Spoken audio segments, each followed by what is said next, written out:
Today we're knitting along a pet bandana. As long as you know how to cast on and make a knit stitch, you can make this. It easily slips right onto your current pet's collar here.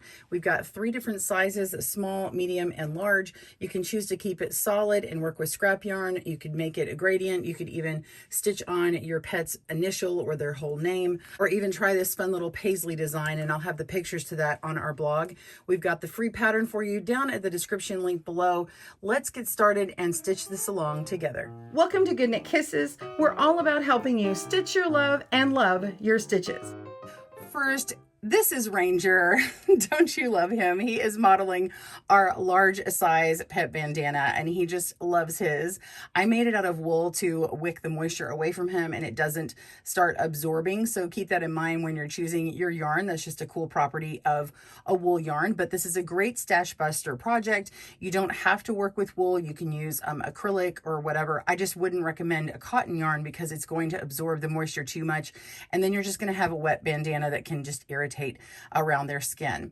All right, so let's jump into more information. Go click down the video description below to get this pattern. It's free on our blog, or if you want it ad-free and support Good Knit Kisses, you can buy it through our Ravelry and Etsy stores, which will have a link in that description box or at the blog. Now, again, this comes in the 3 sizes. This is a fully captioned video, so click on the CC button to turn that on. The yarn I'm using is a bulky 5-weight yarn. You can use a super bulky 6 or a chunky yarn.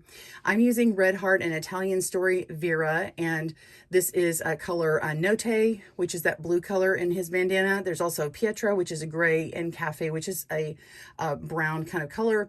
I'm using a US 9 or 5.5 millimeter circular needle. You can also use a straight. The size of needle I'm using is just a little bit smaller than's recommended with this yarn, and that's because I want it like a nice tighter stitch so it's not too loose.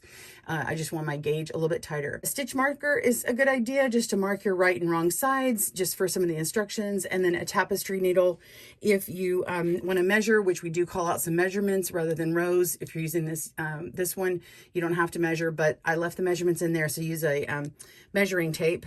And then also, if you want to use this technique, slip stitch crochet, and do what I did here to make an initial or a name or this little paisley design, you're going to need a crochet hook for that. And we do have a video on techniques for slip stitch crochet on top of knitting down at the links below. Let's look at sizes before we dive right in, just so you know what I'm referring to off camera. I'm going to work on this small size, which is almost 7 inches wide. It's 6.75 inches by 5.5 inches. That is, the width is across where the collar is on, and then the length is from the middle of the collar down to the point of the triangle here. Okay, and then I've got the centimeters over here if you need that. The second size is a medium. It's 8.5 inches by 6.5 inches, and the large is 9 inches by 7.25. You can make these a little bit longer, and I'll show you that area in the pattern. And you can also add on more stitches. You can cast on. Just make sure it's an odd number of stitches, so you can make it wider or more narrow. If you're going to make it smaller than the small, if you have a teacup size animal, then like you want an extra small, then I suggest using a smaller needle and a smaller yarn, and you could try these cast-ons and see what that size looks like. If you're working with scraps, it's still a good stash buster, so that's a great way to test that out. All right, let's begin. There is a left and right-handed video of this tutorial, so click down in the video description below to get the one that you need. I'm going to refer to your working needle with this hand and your non-working needle with this hand, and instead of saying right and left.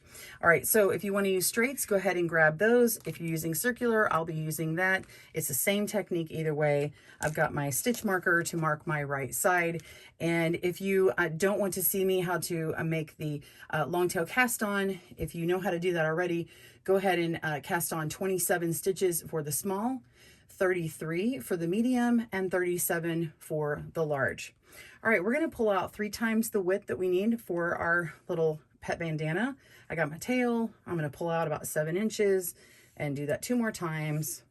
And then we're going to make a slip knot. The way I make mine is I wrap it over my finger twice, take the back loop slightly over in front of the front loop, And then now take the new back loop up and over the tip of your finger, and you have your slip knot. Then I'm going to put the tail part toward me and the ball part towards the back, put in my needle, tighten that loop up. Not too tight, we don't want it to fall off, but we don't want it to be too loosey-loosey. So we're going to grab that with our hand and split the yarn with our fingers. We're going to take our needle and go up at the thumb, and then we're going to go around to the finger part, go down, and then we're going to bring that part from the finger through that thumb, so down at the thumb. And then I'm going to put my finger on here to make sure we got a good gauge here, give it good spacing. Let's do that again. So we're going to go up at the thumb, around and down at the finger, and then down through the thumb again, and grab that and tighten it up. Okay? So the part from the thumb makes that little twisted part in the front. If you need a slower tutorial, we do have beginner tutorials down at the video description link below to really help you with that, and also the knit stitch. One more time, up at the thumb, down at the finger, down at the thumb, and let it go. Go ahead and cast on 27 stitches for small, 33 for the medium, and 37 for the large. Pause your video and I will see you at that point. See you soon. All right, we are on row 1, and we're going to go ahead and just simply knit across. So insert your needle into that first stitch, yarn over, pull through that loop, and drop off the old one. Again, go into that first stitch, yarn over, pull up that loop, drop the old one off. If you need a slower tutorial, please be sure and go down in the description below to get that. Knit across. Once you've got a few on here, you could go ahead and put your stitch marker on to mark your right side. I just like to go through that stitch right here. This is the stitch from the cast on. That's that little purl bump you see. And we're going to make that purl bump side our right side, and you'll see why later. I think it's a lot easier because we're going to be picking up these stitches to make this open end of the casing, and it works out really well. So go ahead and knit across all your stitches, pause your video, and I'll talk about the next step. See you soon. All right, so you've knit row 1, and now we're going to be repeating that row 1 until 2.5 inches for the small, 3 for the medium, and 3.5 inches for the large. If you're working with the yarn I have, then you're going to work 20 rows for the small, 24 for the medium, and 28 for the large, and end on a wrong side row.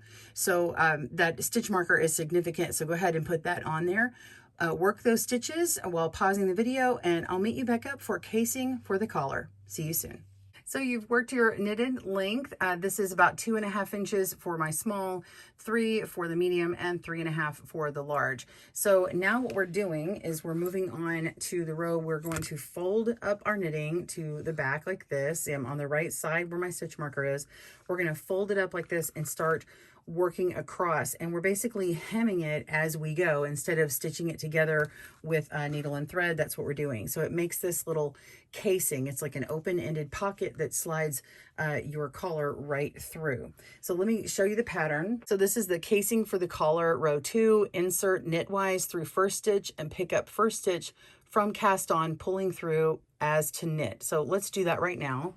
All right, I'm on my right side. I'm going to fold up my knitting and take my working yarn. I'm going to move this tail out to the side. I'm not going to worry about that right now. And we're going to go to this very first stitch back here, and this is what we're going to work through. So we're going to go through the first stitch on our needle, and then we're going to go through this first stitch on our cast on edge. And then you just knit as normal. You're going to knit through both. So we're going to yarn over, pull through this first one, and I kind of just pull on the knitting like this to kind of get it through if it's a little tough, and then you just pull it through that stitch just like you're doing a regular knit stitch. Okay, now we're going to go through the next one as to knit, but don't forget to pick up that very first stitch. So let's look back here at our cast on. The very next stitch is this one. Okay, so see how I just kind of pull it back, go through that stitch, and then I take my yarn. This is just like picking up stitches if you've ever picked one up from the neck or something like that. Doing the same thing. We're just going to yarn over, pull through like that, and then we're just picking that stitch up and then pulling it through to make a stitch over here, and then pulling it off. So you've basically worked this as a little tube here, and you're going to keep going across. So you just continue on the next stitch, go through the next stitch knitwise. Let's take off this stitch marker so you can really see it. And then I'm going to pull back my knitting, and you can see that my next stitch is this one here. And then we're going to knit that, pull through to make a stitch, and then we're just pull that right through that very first stitch. All right, so continue knitting and picking up stitches as you go. Okay, pull it back and just study it. You can see these are the nice big stitches across the front, and if you're on the back, they were these little purl bump stitches. So ignore the ones in the back and just go through the looser ones up front. If you're not sure, just kind of move your needle across and look at them this way and backwards, and kind of fall back until you get to the very next one. See, there's that loose one. Go ahead and pick that up and then pull through to make a knit stitch. All right, continue all the way, and I'll meet you at the very last one. See you in a moment. All right, I've got my last stitch here, and I picked up what was mostly the last loose stitch on my cast on, but there is one more, and I've got one more stitch here. So we're going to go through that and find, oops, it's easy to do. Just put that right back in. Hold it with my thumb here. I'm going to find this very last stitch here, right on that edge. Make sure I'm going through all the yarn and not splitting it, which I keep doing. There we go. It's a little bit tighter here. Just going to yarn over and pull through, use my thumb, and you can see my needle kept dropping off, but that's okay because it's already inserted through this stitch correctly, and so you can just knit it right over. And I love that it's actually nice and tight because I want this to be a nice and secure spot here for this casing. Okay, I went ahead and put my stitch marker on so you can see we were on our right side, and when we turn over, we're on the wrong side. And really from this point on, it doesn't matter right or wrong side, but I just did that for reference for you. So the next row, row 3, we're going to knit across. So go ahead and knit across, pause your video, and I will meet you back up for the next step. We'll see you soon. Row 3, you're going to be repeating to get a length, and then we're going to start decreases. So you're going to work 5 rows for the small size and 6 rows for both the medium and the large. If you do want your length from the middle of the collar area down to the point, if you want that area longer, then you just knit more rows, as many as you'd like. And then when you stop, it's going to be at this point here, and then you start your decreases. So right now we're working with this little middle section here. And again, it doesn't matter if you're on the right or wrong side. It's just going to be knitting length. So go ahead and knit 5 more times for small, and then 6 times for the medium and large. Pause your video, and I will see you at the decrease area. See you soon. You've knit your length, and now we're just going to start our decrease row, and row 4 is going to be repeated through the end of the pattern until you get to 3 stitches left. So this is what you're going to do.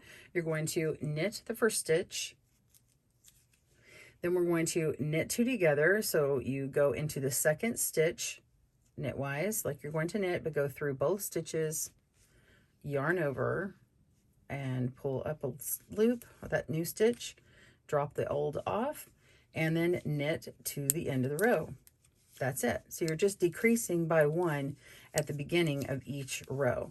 So I'll repeat that in just a moment. Go ahead and knit through, pause your video if you need, and I'll repeat that again slower for those who need it.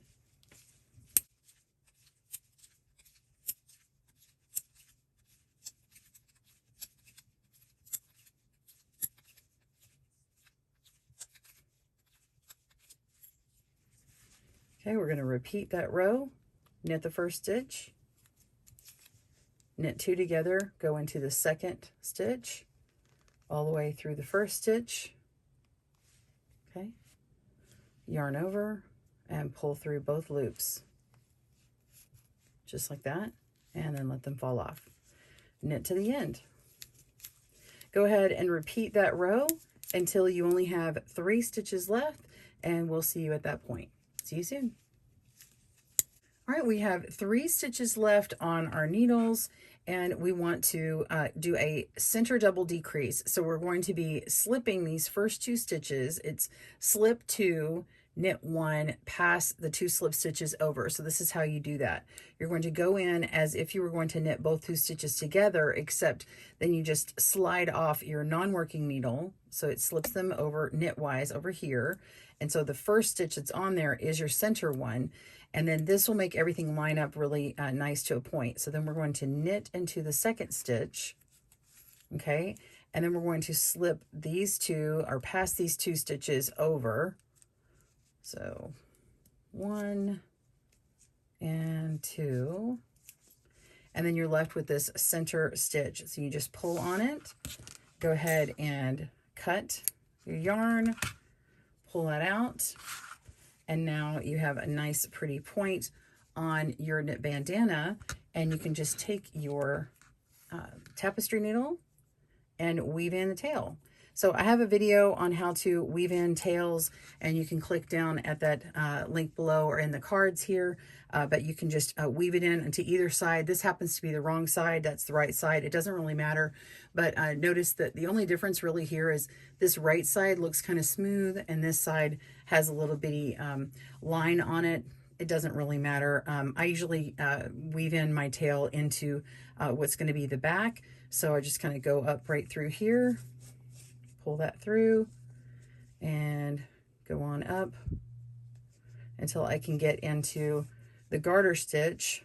And then I'm just going to, let's see, go up one more row here. I'm going to go around this little umbrella sort of stitch here, go down through that little sort of smile, and then come down to this other row down here through this little umbrella, pull through, and go around this little smile area and come up and go back up through that little smile here, like that, and then go around again. So that's how I do it. If you want a slower tutorial, again, you can go click on that link for weaving in your tails in garter stitch. And once you have this in here really well, then I just suggest that you go back over a few stitches and maybe kind of go through one and split the yarn, and then you can trim that off. Use the same technique on this part up here. Just make sure that you're not stitching through your casing. You're only working on one side of it, or go down into this part here, and you are done. I can't wait to see your pet bandana. Please be sure and use hashtag pet bandana on Instagram and tag me at GoodKnitKisses. I would love to see yours. Give me a comment down below if you want to send me the link, or just comment and tell me which color you made. I would love to know. Join us for our next tutorial and subscribe to not miss any. Thanks for joining us today, where we help you stitch your love and love your stitches. See you again soon.